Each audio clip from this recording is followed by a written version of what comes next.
24 CF 3735. Appearances, please. Dan Flaherty for the state. Carrie Claiborne appears on behalf of Mr. Erickson. He is present in court. Good afternoon. Good afternoon, everyone. We're all back in court for the fourth of these four cases, sentencing hearings today. And I'll note there have been many letters filed. I've read the family's letters. Mr. Devontae Mitchell's family, again, has filed a number of letters, which I read prior to this morning's hearings and also this afternoon's first hearing. There have also been a number of letters filed on behalf of Mr. Erickson. I've read those as well.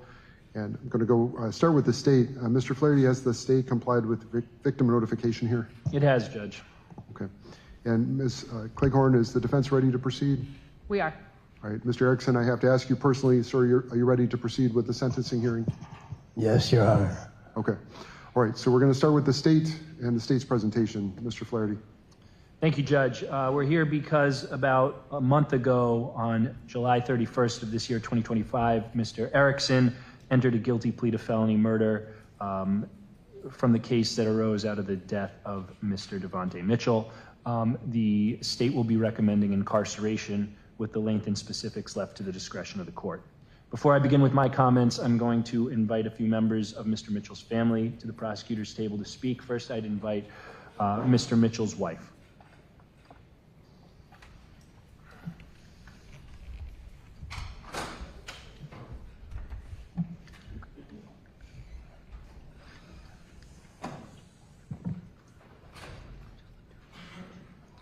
Hi, Ms. Harmon. If you could please state and spell your name for the record again. Deasia Harmon, D-E-A-S-I-A-H-A-R-M-O-N. Thank you, ma'am. Go ahead. Whatever you want to say. Okay. Today has been really hard, but I think in this moment it's the hardest to know that this person is sitting here because of the way that he struck Devontae. And Devontae had an opening on his face right here. I was the person who cut my husband's hair for the last time for his funeral. And before they put makeup on him, I looked and seen that his face was patched. Like they had to fill in the hole and glaze it over with something, glue probably, just so he could look decent. His body was really swollen. He didn't look like himself at all. And I know that all of these things is because of what this person, Mr. Erickson, did to him. It was excessive. It was entirely too much. Nobody deserves to die in the way that my husband did. I would greatly appreciate if he was prosecuted to the farthest extent of the law. Whatever the outcome, I respect the court's decision. But I really, like today, I've been really angry today, and I'm gonna be open about that. But I'm gonna pray for you, Mr. Erickson, because it takes a hell of a person to have that much hatred in their heart to do what you did to my husband. And I hope you suffer, you and your family, the way my family and I are suffering, and we have to suffer for the rest of our lives. Thank you. Ma'am, thank you. All right, Thank you, back to Judge. I'd next invite Mr. Mitchell's stepfather to speak.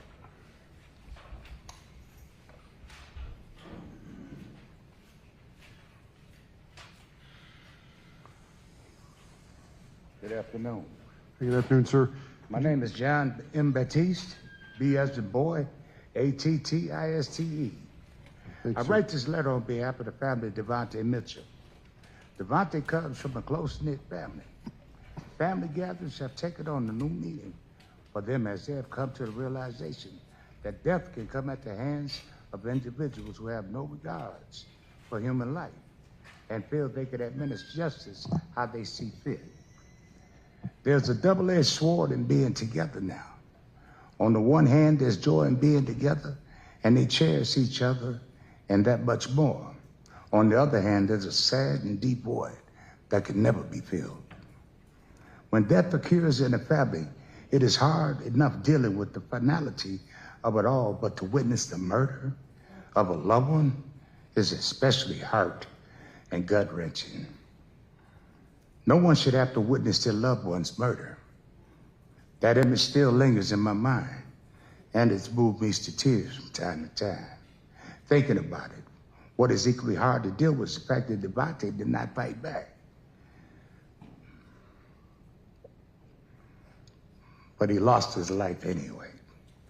He chose not to respond with violence, which in my opinion shows that he was not a threat in the first place. No one knows what the long-term effects will have on Devontae's family. For sure, will be some on his children who will be without a father, on his mother who saw him coming to this world and watched as he was brutally murdered and leave this world. I say that his mother, Brenda Mitchell, is a strong individual who is fighting for her son the best way that she knows how. But that strength comes at a price, as she struggles with mental and physical aspects of an unspeakable act of justice. The accused deserve to be punished to the fullest extent of the law. Nothing less. Even then, they will still have life, and their loved ones will still be able to at least look upon them. Respectfully, Mr. Batiste. Thank you, sir. Thanks, Judge. Next, I'd like to invite Mr. Mitchell's mother to speak.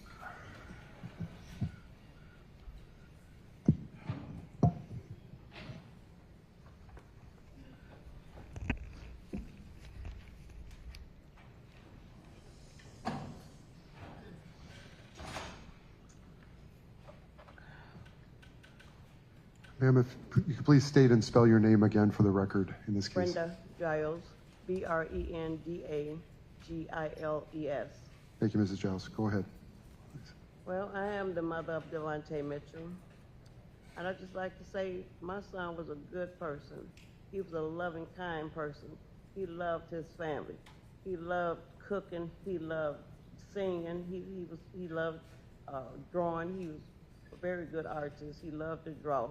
And he loved people, and he loved hanging around people. You know, he loved his kids, and he was just a family person. My son wasn't a harm to anyone. My son wouldn't hurt a fly. He was just a loving, kind, and you know, it's been very hard for me. It's been very hard for my family. I'm having a hard time coping with this here. I can't eat right.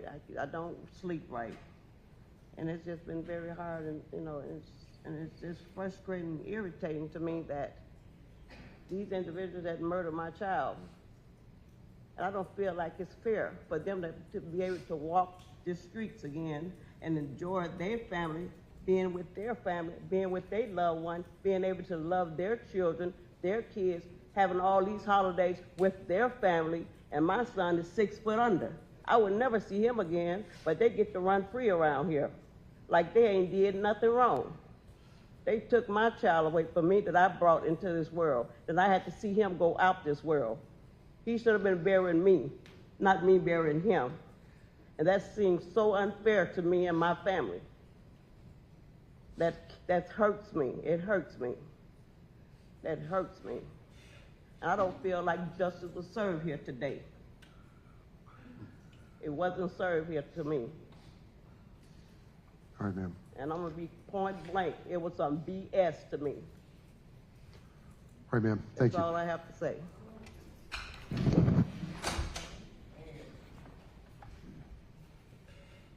Finally, Judge, I'll invite Mr. Mitchell's brother to speak.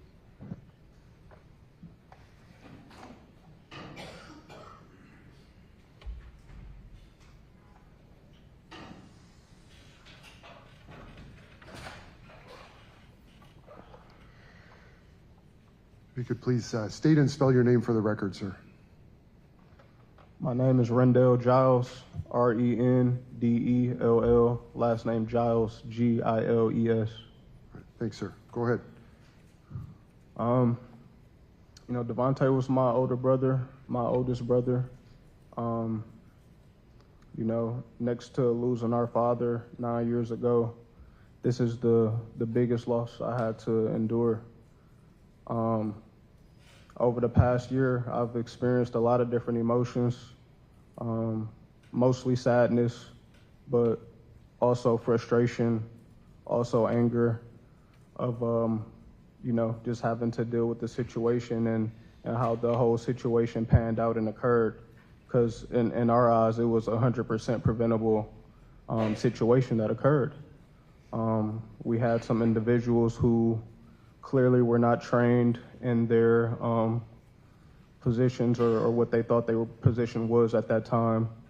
The moment that my brother was outside of the hotel, he didn't cause a harm to anybody. I mean, he really didn't cause any harm to anybody inside of it. Disturbance, maybe, but harm, no, never the case.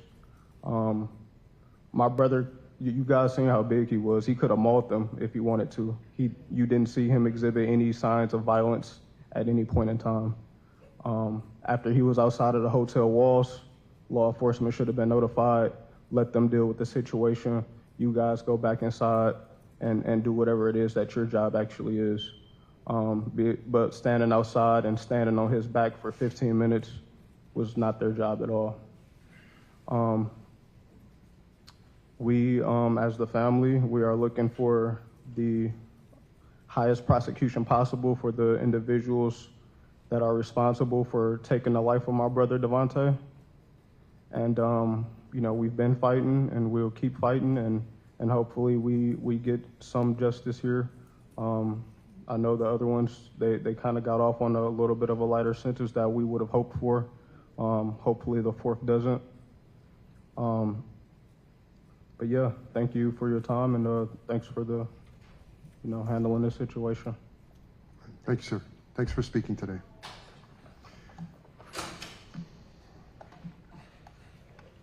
Mr. Flaherty.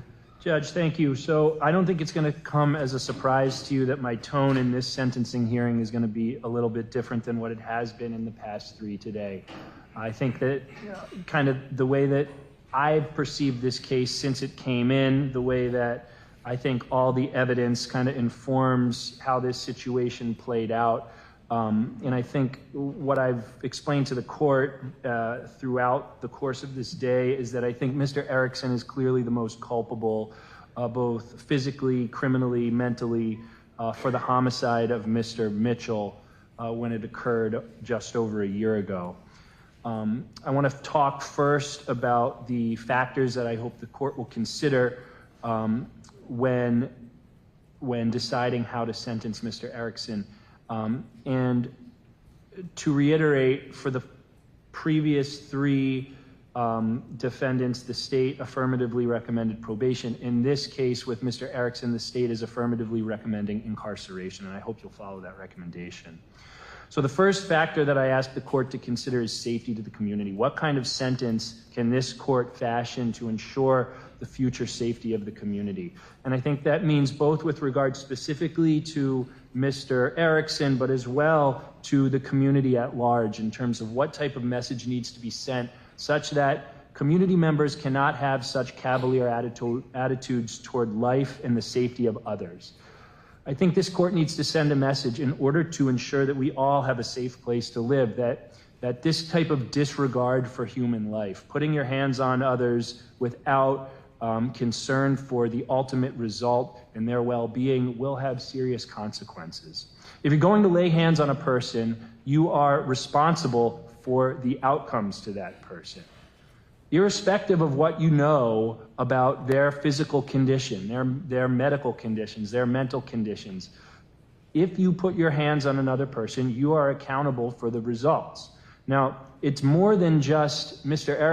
Erickson's hands that went on to Mr. Mitchell. At his direction, we saw Mr. Williamson, who was otherwise uninvolved in the situation, and Mr. Johnson Carson, who had previously who had been involved in the situation and then withdrew himself from it, was instructed to get back on top of Mr. Mitchell. And this is ultimately what caused his death, right?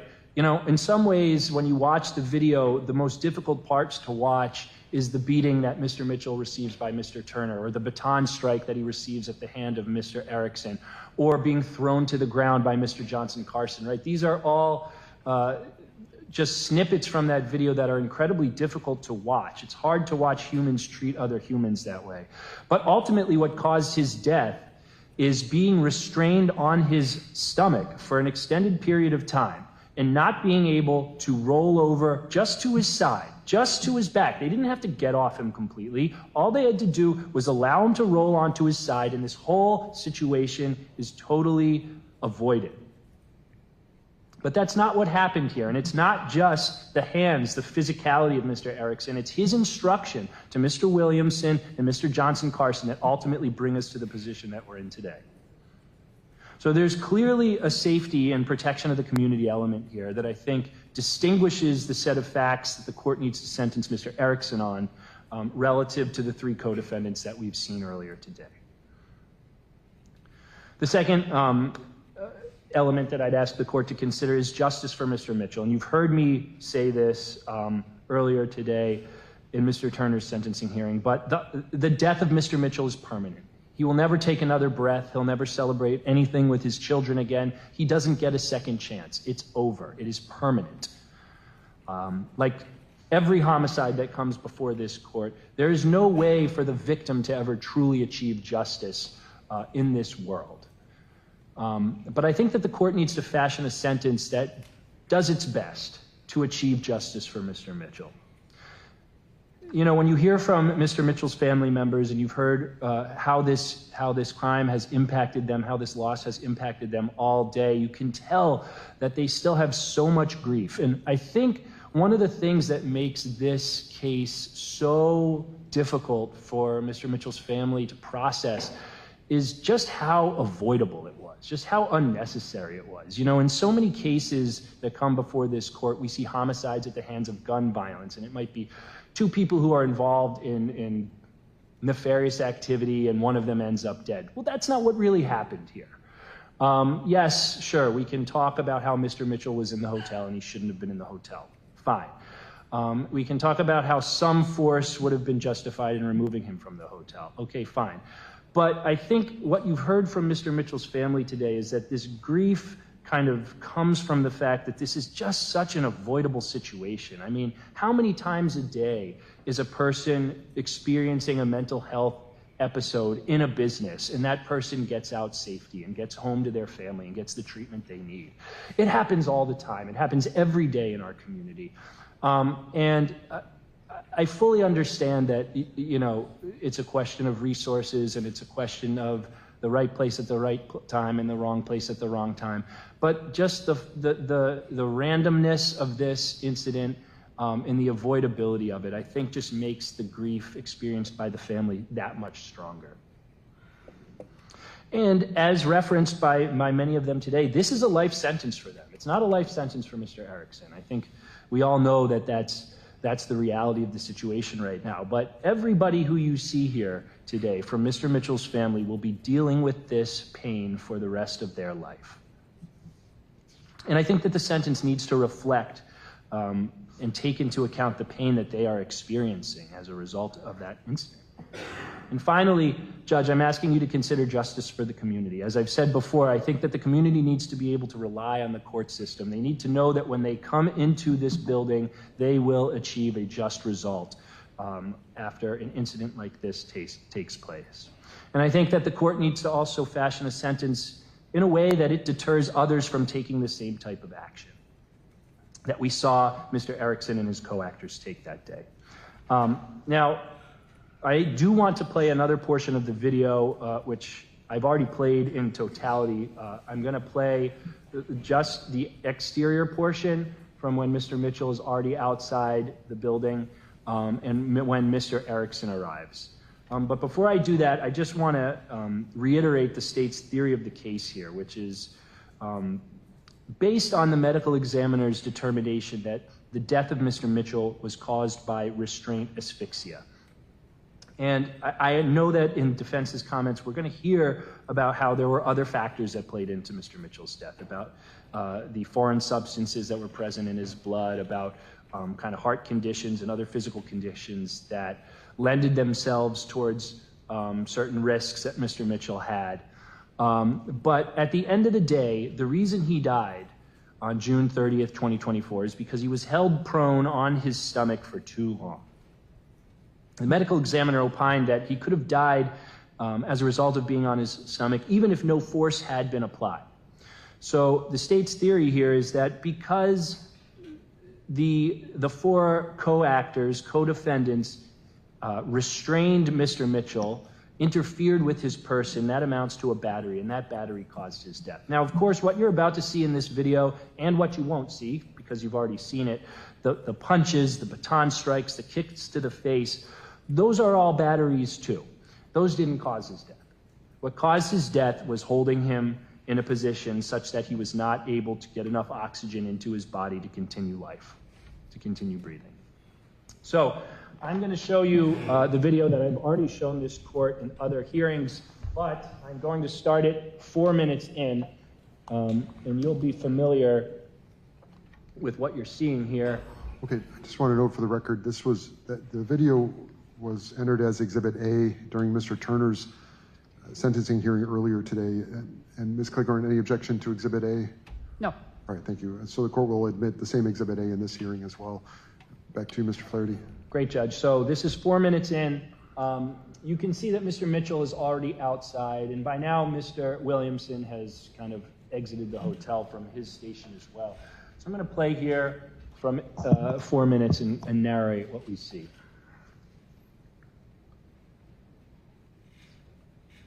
So right off the bat, we see Mr. Mitchell kind of have his hands up and sort of back away. Now, he backs into the direction of the hotel. I could see how one might perceive that as him trying to re-enter the hotel. I think it's more likely that he was just trying to kind of get away from the people who were approaching him. But you see that it remains a physical confrontation. In this moment, it's Mr. Johnson Carson who's grabbing him, and as you know, Mr. Johnson Carson will then throw him to the ground. Mr. Turner is just behind him, and Mr. Williamson is just to Mr. Mitchell's right.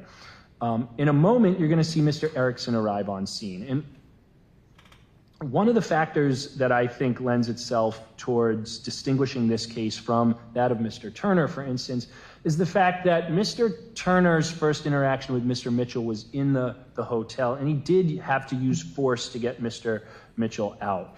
And I think that, you know, that, not to excuse the behavior of Mr. Turner, but it's different than what we see from Mr. Erickson, right? Mr. Turner is already in this physical confrontation. His blood is pumping. He's experiencing, no doubt, some sort of emotion and heightened sense of anxiety. Mr. Erickson enters the scene not having been involved in that physical confrontation. The perfect opportunity to de-escalate this situation. He is the security guard on duty at that moment. Mr. Turner's also a security guard, but he's not working. As you can see, he appears to be wearing Crocs and normal kind of street clothes. Whereas Mr. Erickson approaches, he's got his baton, he's got his walkie-talkie. The perfect opportunity to de-escalate the situation. Playing the video at 4:05.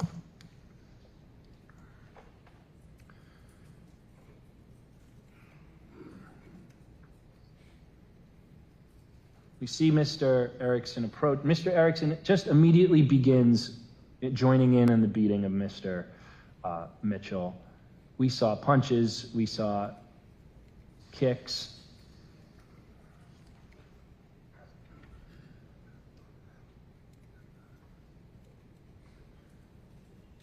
And right, we see Mr. Turner and Mr. Erickson hold down Mr. Mitchell while Mr. Williamson and Johnson Carson kind of step away.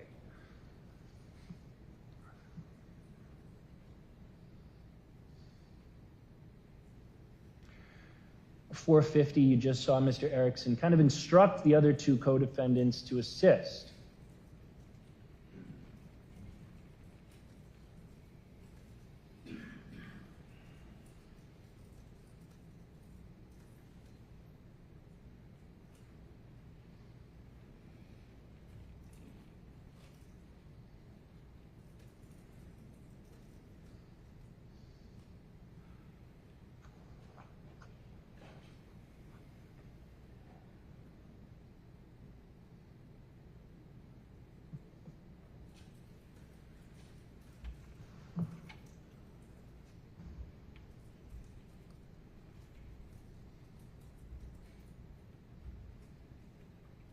Now, at this moment, you see the other three co-defendants holding down Mr. Mitchell while Mr. Erickson kind of assesses the situation. You now observe him remove his baton and attempt to use it to restrain Mr. Mitchell's right arm.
So I'm going to pause there for a minute. We're at 7:21. And one of the things that I wanted to do during this hearing is talk about the differences that I see between the conduct of Mr. Turner and Mr. Erickson in this case. The first, I think, is clear. It's that Mr. Erickson is the on-duty security officer at this time. And Mr. Turner, however, just happens to be in the area when he sees this commotion and tries to assist. I think that that's an important distinction that needs to be drawn.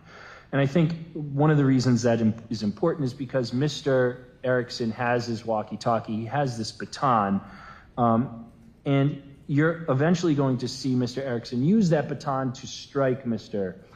Mitchell. You don't see that use of weapon with Mr. Turner.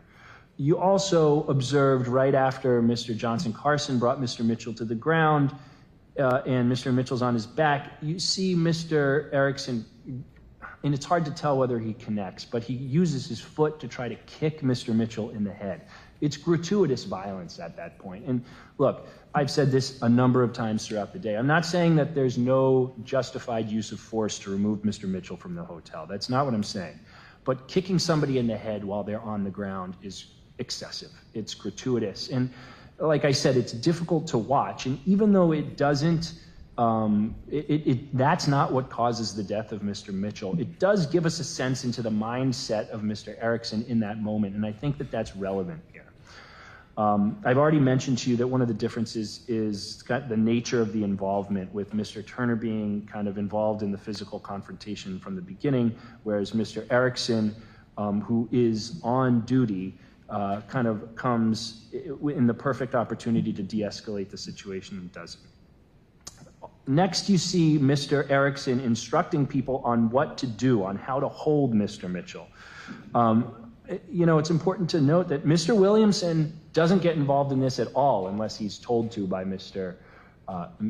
Erickson. And while Mr. Williamson may be least culpable mentally, right, because he was just standing there and following instructions, his placement of force on the back of Mr. Mitchell may be physically what is most responsible for that restraint asphyxia, right? Obviously, Mr. Williams is the biggest guy, and you see him exert some amount of force on the back of Mr. Mitchell. Now, granted, it is a number of minutes before we know Mr. Mitchell takes his last breath, but that force is exerted because Mr. Erickson is instructing him to do it.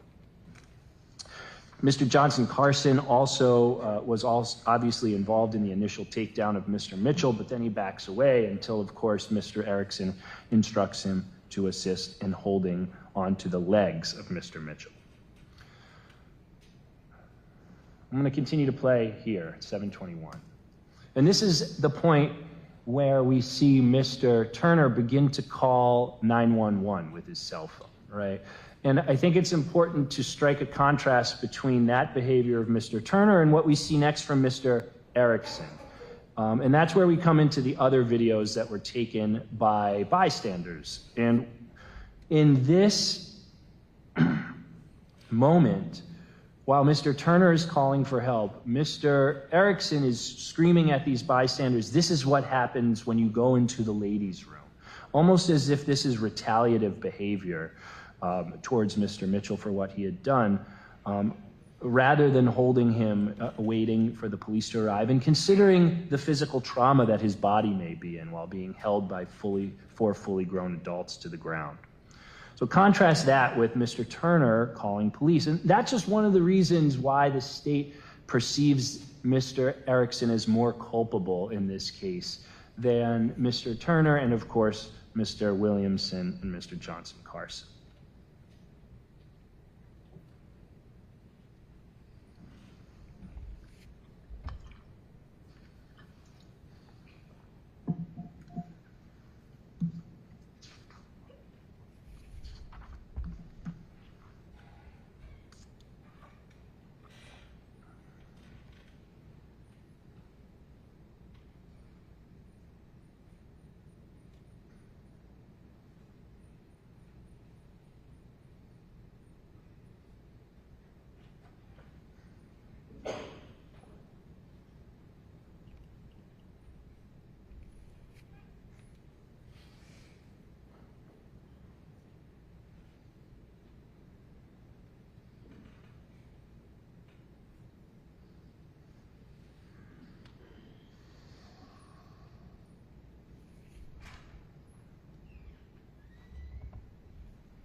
Here we are at 9:30, and we see Mr. Mitchell's last struggle against the four who are holding him.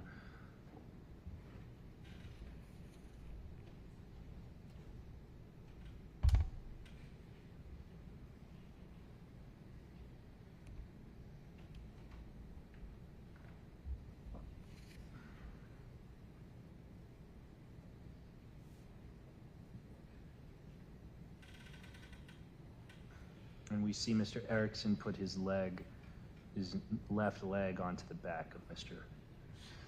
Mitchell.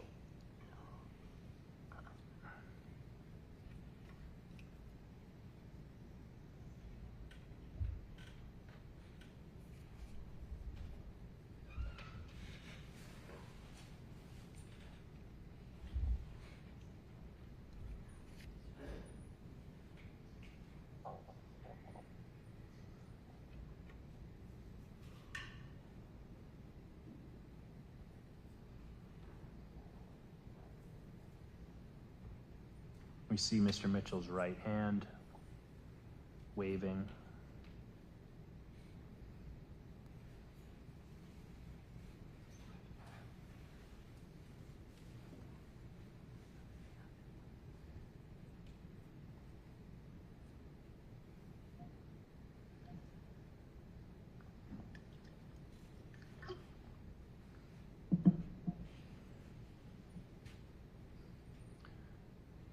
And Judge, as you can see, the video quality doesn't allow us to see exactly when Mr. Mitchell takes his last breath, but based on the lack of movement over the last number of seconds, I think it's likely that Mr. Mitchell is experiencing the restraint asphyxia at this moment. And we're at 11:30. I'm going to turn the video off. In a number of minutes, officers will arrive, and that is also kind of what is my last factor that distinguishes this case from some of the other co-actors, is that when the officers arrive on scene, Mr. Erickson is quite vague and evasive about what happened. You see on their body cam when they first get there, they ask, "What happened?" And he's, "Oh, I don't know," as if he's not really involved in what happened, rather than kind of giving them the quick update so that Mr. Mitchell can get emergency medical treatment if needed right away, right? Say, "We just had him on the ground. He was, causing a problem. We needed to, I'm glad you're here because we need to get him the treatment that he needs right away." It's, "I don't know what happened. I don't know what was going on at all." And it just expressed this kind of glib lack of concern for the well-being of Mr. of Mr. Mitchell. And that's why the state perceives Mr. Erickson as different, right? Because ultimately, he appears to be the one with status among these four. He's the one who's telling them what to do. And it's not just that he's telling him what to do, they do what he says. And that reflects the fact that he has status and authority over them. And that makes sense. That checks out. He's the security guard on duty for the Hyatt that day. You know, with that said, Judge, I think it is worth noting, right? I've said this in each of the four sentencings. I don't think any of these men intended to kill Mr. Mitchell.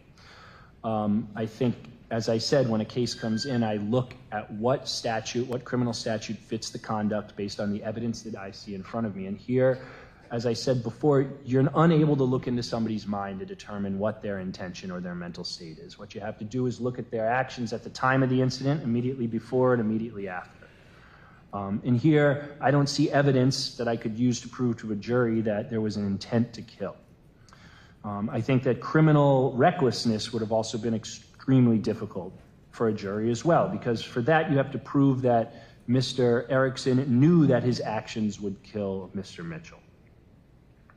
And he couldn't have known about these underlying medical conditions that were factors in Mr. Mitchell's death. But I've talked earlier about how this is negligent. Putting somebody on their stomach like that and holding them down and putting force on them and instructing others to assist you in putting that force, you ought to know, and I think many officers and many involved in the security business know, that if you are restraining somebody and they are on the ground, you roll them on their side or their back. You do not hold them on their stomach, on their chest. And if you don't know that, you should not be telling other people how to hold them. And that's why we are where we are right now. I also need to note that Mr. Erickson did enter a guilty plea here, and I think he deserves credit for that, for taking accountability. You've heard me say throughout the day that I think that accepting accountability and responsibility for what one has done is huge when it comes to rehabilitation and a person's ability to make a change in their life. And so I do think that that is a factor that the court should consider. Mr. Erickson does have a record. It's one case with 3 convictions from 2000. It is possession of electronic weapon, possession of THC, and possession of cocaine. It's 25 years old. So I think I've hit the main points that I wanted to make. I think the key details that I wanted to express to the court is the different situation of facts relative to these 4 defendants, and that the state's perception from the beginning has been that Mr. Erickson is the most culpable, both physically, mentally, and in terms of how Mr. Mitchell came to pass away that day. Ultimately, if you're going to use the type of force that can cause a man to lose his life, and if you're going to get others to help you exercise that force over another man, you have to be accountable for the results. And meanwhile, Mr. Mitchell's family is left grieving, and they will be for years to come. And it's a life sentence for them. And I'm sure that you can tell by the comments that you've heard from them today that the suffering will continue, the pain will continue. And I hope that this court's sentence appropriately reflects that. Thank you. Thank you. All right, so I've heard from the state. Now we're going to turn to the defense. Ms. Claiborne. Thank you, Your Honor. As I believe Your Honor indicated when this matter started, my client and I have submitted a number of character letters to support him in this case. I know Your Honor had said you'd reviewed everything that's been filed. We have no additional information other than the statement of Mr. Erickson to add to that other than my comments. Your Honor, the state spent a lot of time in his argument talking about why my client was more culpable for this incident than the other individuals that have been charged and now convicted. I disagree with that. I think the state has based a lot of his information on supposition and things that we assume, and I think that's just not fair to Mr. Erickson. Let me go out and say, to the effect that anybody in this gallery cares, I am not impressed that Mr. Mitchell is dead. That was not, so I reviewed all of the video, which there's more than what was just put put forth to Your Honor. I reviewed all of the information, all of the videos, and I think that it's very unfortunate and very sad that this happened. I also think that it is unfair to blame Mr. Erickson for the fact that it happened, given everything that we do have video proof of and scientific proof of. First and foremost, Your Honor, my client was not the first person to engage with Mr. Mitchell. Mr. Mitchell, I believe all parties agree that Mr. Mitchell was on the Hyatt grounds when he was not authorized to be there. The first person that came in contact with him, was Brandon Turner.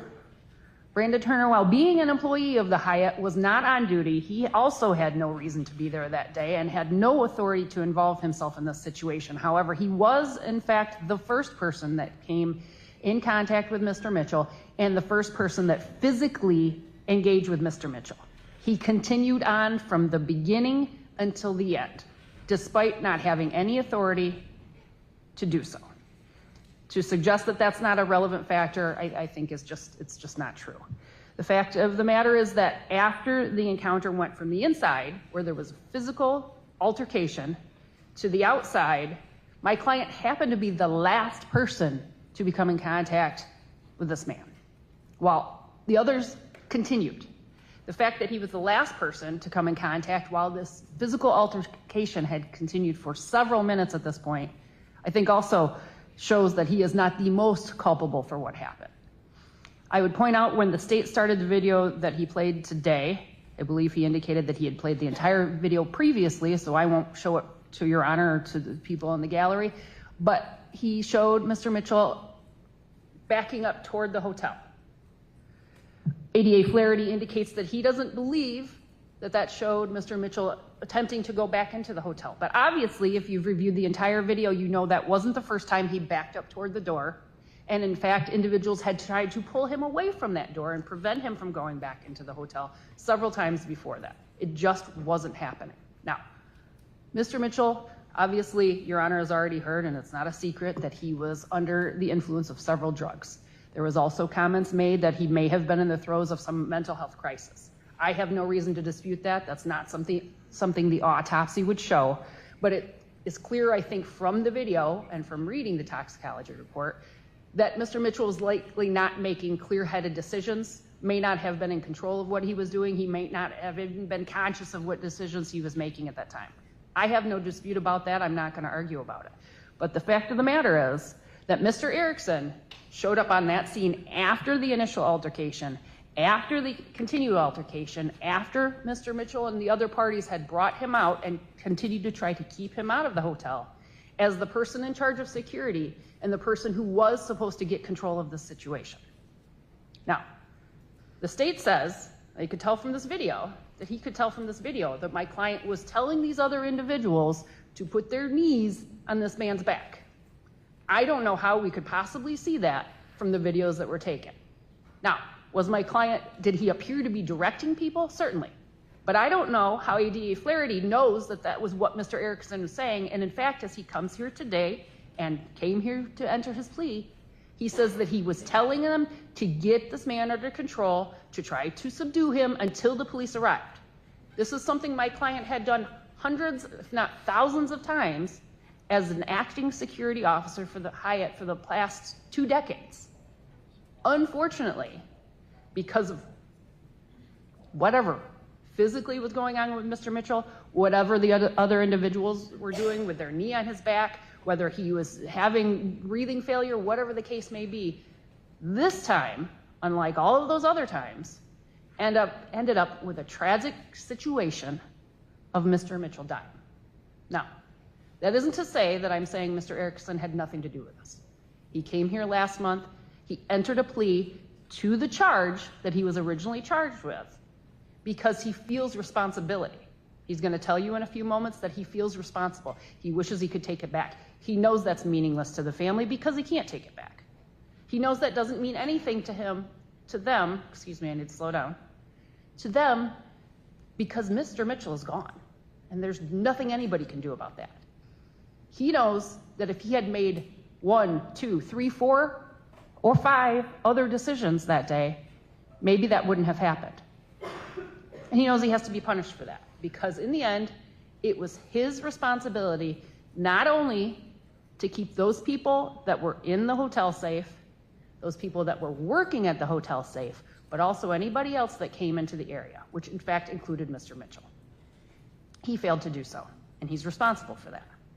But the evidence, the so-called evidence that the state has put forth to say that Mr. Erickson is the most involved or the most responsible, it's simply, there's no proof of that. And in fact, in ADA Flaherty's own comments, he talked about other individuals probably being responsible because of where they were physically to Mr. Mitchell and how they probably physically caused this issue. My client took responsibility. I can tell you a little bit about his background to the extent that it's necessary. He is 61 years old. He does have 3 children, one of which is still a minor. He was working in security for a very long time without incident before this happened, both at the Hyatt as well as a couple of other places prior to that. He does have technically 3 convictions. One is a felony. All of them were involving the same situation. As the state had said, he had possession of an electronic device. That was something that previously had been legal. Status changed. He got caught with an electronic weapon that was then illegal. He pled guilty and served 2 years of probation back in the year 2002 without incident. Other than that, and he is currently, I should tell you, he is currently on disability. He is not working. I also provided Your Honor with a number of things regarding his health issues, so you know what that situation is as well. I think, Your Honor, that there are a lot of different ways that the 4 people are responsible for Mr. Mitchell's death in this situation. I think, as I've said, there's no basis to say that my client is more responsible. Given that, I would ask you to sentence Mr. Erickson in a way very similar to the similarly situated charge, which would be Mr. Turner. I know that all the other 3 individuals had negotiated probationary sentences, and that had to do with obviously some agreements that had been made that never came to fruition because my client did enter a guilty plea. But I do not see any evidence the state has put on the record, or frankly any evidence that they gave to me and didn't put on the record that shows that Mr. Erickson is any more responsible. And for that, I would ask for a probationary sentence for him similar to that was given to Mr. Turner. He has been on supervision since this case was charged. Well, I should say he did sit for 15 days, and I would ask for him to get credit for that. He has been on supervision through Justice Point since this case was charged, and he was released on bail. He's had no incident. He's cooperated. He's come to court every time, and it's been on time and shown proper regard for the court. And I would ask for that sentence. I think it's appropriate given all the factors presented to Your Honor today. Great. Thank you. And then, Ms. Claiborne, one question. I believe the number for time served is 15, correct? 15? 15. Yep. Thank you. Okay. All right. So I've heard from the attorneys now. Mr. Erickson, this is your turn to speak. Whatever you want to say, sir. Go ahead. Yes, Your Honor. I want to, dear Judge Swanson and the family of Devontae Mitchell, I appreciate the opportunity to address the court and Mr. Mitchell's family today. My statement is not meant to make excuses, shift the blame, or minimize the profound pain that Mr. Mitchell's loved ones have had to endure. I take full responsibility for my involvement and my actions on this day that Mr. Mitchell lost his life. I spent the last 429 days reflecting deeply on the events of June 30th, 2024. I know that I should have responded differently, and I recognize that there were better ways to handle the situation. I have replayed the day over and over in my mind, knowing that my actions contributed to a tragic outcome. While Mr. Mitchell's family has to come to grips with the heartbreaking loss of a son, a father, and a friend, I have to face the devastating reality that a man is gone and that I was involved. I know there is nothing I can say or do that will ever ease the pain. And if I could go back, of course, I would change everything. But I understand that I can't. And I accept the consequences of my actions and Your Honor's sentence. To the Mitchell family, I am deeply sorry. I pray that one day you may be able to find some peace and perhaps, in time, forgiveness. Thank you for allowing me to make this statement. I hope it may serve as a step towards healing and closure. All right. Thank you, sir. Okay, so those are all the statements the court will hear today.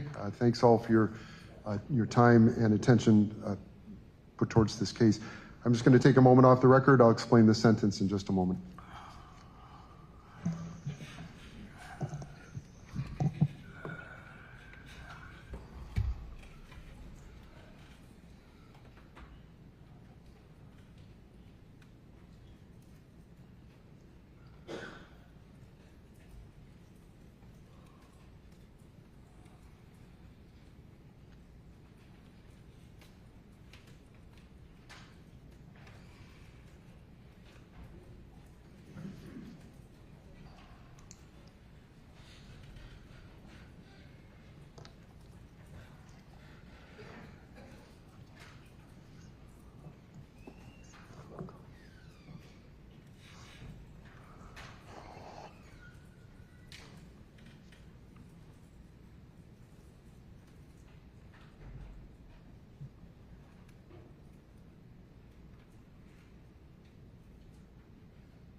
Mr. Sultan, please put the phone away. Thank you. All right, thanks all. We're back on the record. I'm going to explain the sentence now. And I want to, again, thank all of you for your statements today. I know this was a very difficult day for all the family members, and particularly those family members who spoke at multiple hearings this morning and this afternoon. I'm going to start with admonitions. These are parts of the sentence that are mandatory. And Mr. Erickson, because this is a felony conviction, you may not possess a firearm at any time in the future. Section 941.29 of the statutes makes it another felony for anyone who has been convicted of a felony to ever possess a firearm, carrying with it its own 10-year period of imprisonment or $25,000 fine, or both. Also, you cannot vote in any election until your civil rights are restored, and you are required to provide a DNA sample to the state crime lab and to pay a DNA surcharge for this one count. You are advised that if this conviction is reversed, set aside, or vacated, you may qualify to have that DNA sample data expunged if you meet other conditions under statute. Further, due to the nature of this offense, you cannot possess body armor at any time in the future. Section 941.291 of the statutes makes it another felony for anyone who has been convicted of this felony to ever possess body armor, carrying with it its own 15-year period of imprisonment or $50,000 fine, or both. All right, so we've reached the point for the sentence in the fourth of these four cases. This has been an extremely difficult day for everyone who's worked on the cases, and also for all the family members who are, I would just say, involuntary participants. None of you wanted to be here. I'm sure none of you ever anticipated something like this would happen to your loved one. and the system can only do so much in answering, your calls for justice. The first set of factors we look at when the court determines a sentence is, well, first, the gravity of the offense. And here we have a serious offense. And as I've said before today, this is an offense that led to the death of Mr. Mitchell and caused his death. When I look at the video, clearly Mr. Erickson's actions contributed significantly to causing Mr. Mitchell's death. It's not clear, and I don't think there's any way any of us will know exactly, if we tried to break it down into percentages, what percentage each person's acts helped cause Mr. Mitchell's death. We know that a number of, at least 4 individuals were involved in restraining Mr. Mitchell. But when I look at this case and put it in its overall context, I look at Mr. Erickson, and having seen the video, it feels to me as if we are holding Mr. Erickson up as the person who will pay for all of our sins. And a lot of people who aren't here today are responsible for what happened that day. I'll note the state and the county both fund mental health treatment inadequately. There is no program that would have taken Mr. Mitchell into custody that day to help him treat that drug problem he clearly had. He was suffering from some sort of mental breakdown, possibly caused by his ingestion of methamphetamine and cocaine that was in his system. But there isn't any, or at least not a sufficient system in place to deal or help deal with those types of breakdowns, even when they happen in the very middle of the city. I can't think of a place that's more heavily trafficked than Kilbourne Avenue in front of the Hyatt. That is literally the center of downtown. It's just a few blocks from here. It's just a few blocks from police headquarters.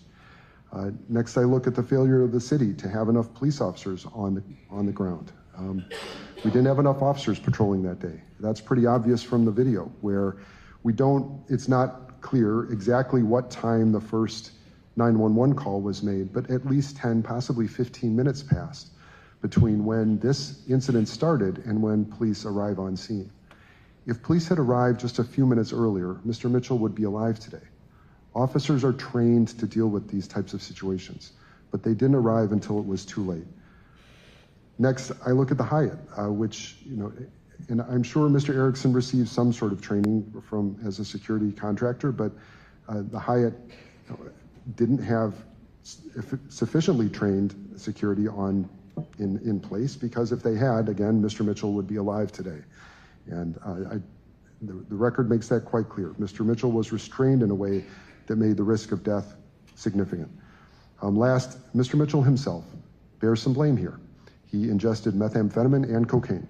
And we don't know at what time that happened, but it was certainly enough that put him in a frame of mind where he was running through the lobby of a hotel into the women's restroom, had to be ordered to leave, refused to leave, and then repeatedly attempted to re-enter the hotel after being physically removed from the hotel itself. If he had had the presence of mind, and maybe he couldn't have put that together that morning or that afternoon based on the physical position he put himself in, he, again, would be alive today. So my point is, the decisions many people made over many years created that situation that afternoon that led to Mr. Mitchell's death.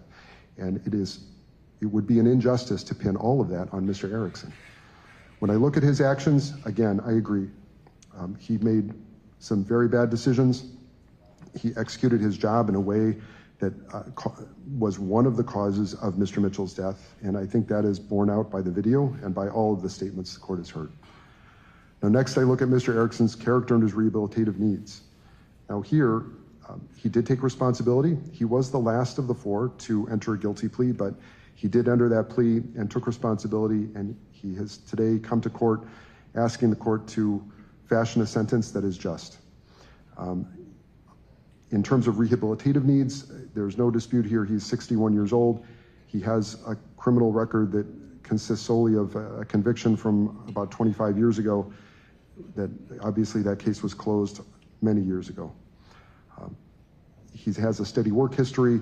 There's nothing else here that indicates to me that he would be a danger to the public, and that is our last factor. The court looks at the need to protect the public. There's just nothing here that indicates that Mr. Erickson is a danger to the public, and that's our first objective, protection of the community. Second, we look at the rehabilitation of the defendant, and third, deterrence, how to deter Mr. Erickson from this type of conduct, but others as well. I will note Mr. Erickson, like all of the 3 co-defendants, has been on supervision for a year. He did extremely well on supervision. There's nothing here indicating that he would be a bad risk to be out in the community. And finally, in terms of a deterrent effect, having been through this experience, I have no doubt from all the individuals who would have seen this on television, this case has received a lot of media attention, going through a year of hearings and finally a sentencing hearing where a lengthy prison term is at issue.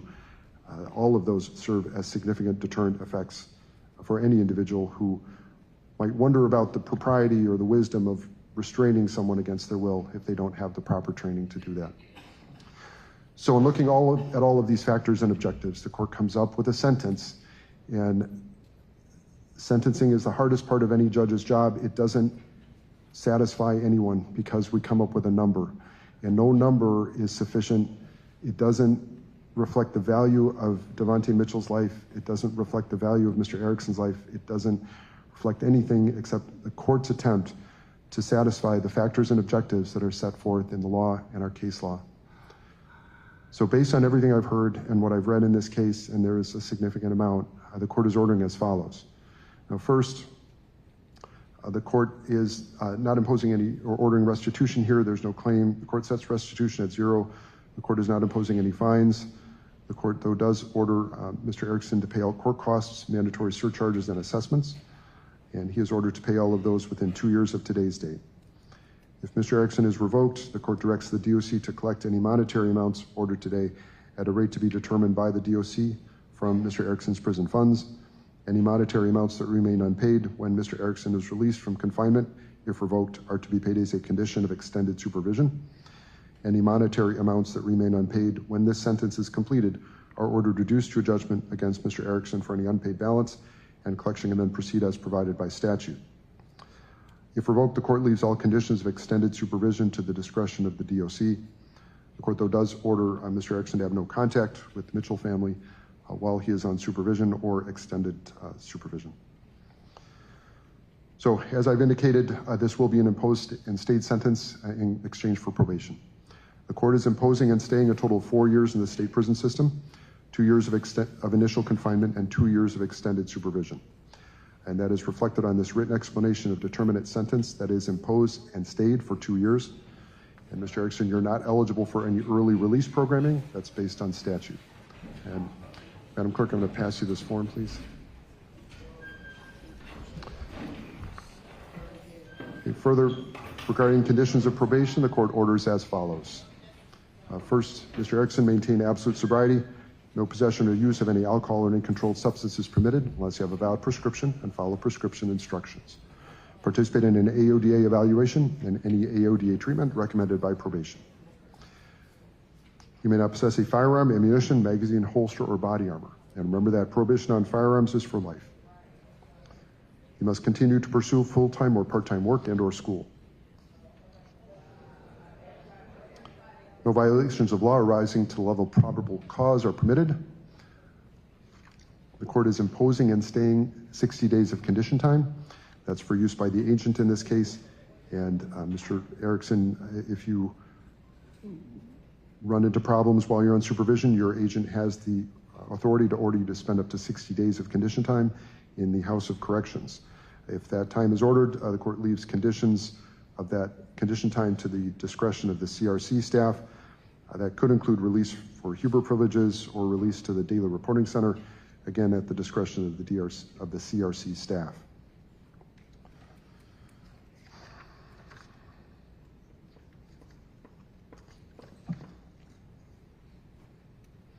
The court does find this case is appropriate for probation. As I indicated earlier, based on my comments, as I've stated, Deputy, could you please close the door so we can make a record here. The court finds that confinement is not necessary to protect the public from further criminal activity of this defendant. The court further finds that Mr. Erickson does not need correctional treatment that's available only if confined, and the court finds it would not unduly depreciate the seriousness of this crime if probation were granted. There is credit for time served here of 15 days. The court grants that credit as against the imposed and stayed time. Mr. Erickson, you have the right to appeal. Any notice of intent to pursue post-conviction relief must be filed with the clerk of this court within 20 days of sentencing. Your lawyer must continue to represent you until your until your decision to seek post-conviction relief or not is made. If you wish to seek that relief, your lawyer must file that notice within this 20-day time period. Parties, is there anything I haven't covered, Mr. Flaherty? No, Judge, thank you. Ms. Cleghorn? No, thank you. All right, so that is the court's final order in this case. I want to thank everyone for your work on these cases. Court is adjourned. Thank you, Judge.